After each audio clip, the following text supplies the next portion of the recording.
Yeah. what is the business model once you get to a certain point with your followership and your viewership? What is the business model that if you were to be talking to a person that's thinking about becoming an influencer in wine?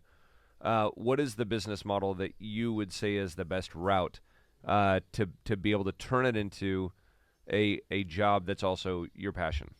Well, that's quite a difficult question. I think the hardest part here is the fact that right now, and if you are talking about Instagram and TikTok, short form content is very, very hard to build a business on. So everybody, if you look at other industries, I mean other like media categories, niches, if you look at them, every single time, usually the short form platforms are built up, and then some type of long form content comes around because that's more valuable and that's easier to monetize. In our case, I think Instagram and TikTok, as I said, it would be very hard to build a business on. So we don't really work on any projects there. We would just like to use these platforms to communicate, to reach more people, and to bring people from those platforms to our podcast, to our long form videos.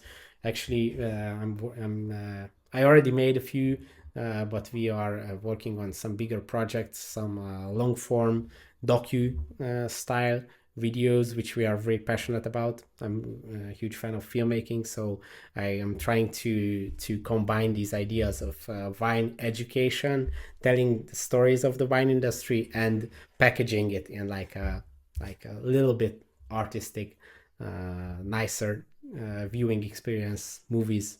So That's a very cool idea. we are at the beginning of that, but really passionate about it. I would say that that's one of my main projects and my main ideas around Wine Inspires. Funnily, it's the smallest segment right now, but that's the goal. Also, the podcast, which is also fantastic. I think this is an amazing opportunity. Just talking to you, I had you on the podcast a few weeks ago. It was a great experience. I think this also comes back to the beginning of the story. This is the greatest opportunity to learn about wine, about winemaking, about the wine industry, to talk to people knowledgeable, a lot more knowledgeable people than me. So I'm really enjoying that. And I think also the podcast, if we are talking about business, in the long term, would have good opportunities of monetization as well. I really like that the way that I understand it, and I think that it's important for people to understand what it is that kind of drives um, the business side of it, because nobody is really doing this for charity, right?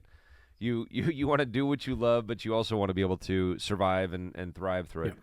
So you're using the short form, you're using the short form, say social media platforms, TikTok, Instagram, more as a marketing tool to drive traffic to your long form content via podcast. And then in the future, which I love this step, I was not expecting this step. You're kind of talking about being a producer of short documentary style films Yeah. for the industry.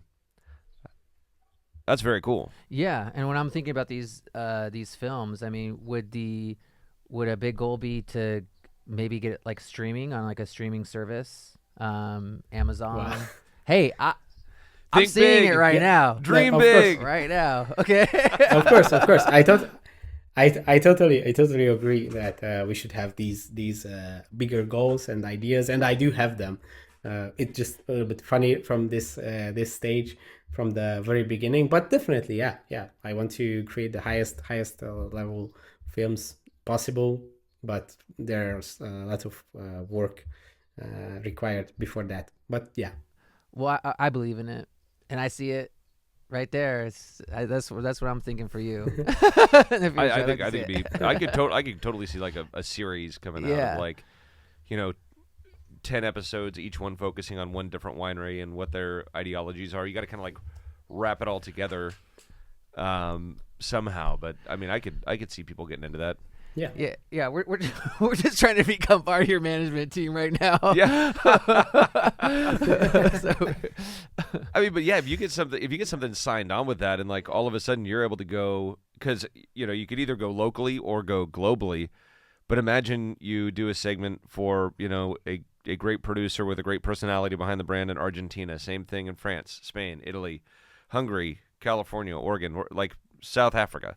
You can go to all these different things, get all of the different ideologies, and I think people would see in itself the culture of wine bringing people together on a global level. I think that's a great story. Thanks for watching this video. You can watch the full podcast episode by clicking here, or watch another interesting video by clicking here. Let's continue the discussion in the comment section and see you in the next one.